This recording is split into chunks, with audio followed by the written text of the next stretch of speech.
Have one more thick black cable that says HD audio. This is for you to plug in the headphone or speakers to the computer and listen to the sound. But for the sound to get here, you have to somehow get the sound from the motherboard to it. How? Through this cable. Where do you connect this cable? You connect it on it is over there. It says JAUD1. I guess AUD stands for audio. So you got to connect it. Now, how do you connect it? You will see that one pin is blocked here. So the pin cannot go in. And if you look carefully, you will see that one pin is missing. So the blocked one has to fit the missing one.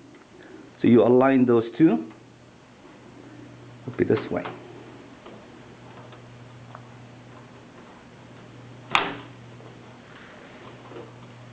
Okay.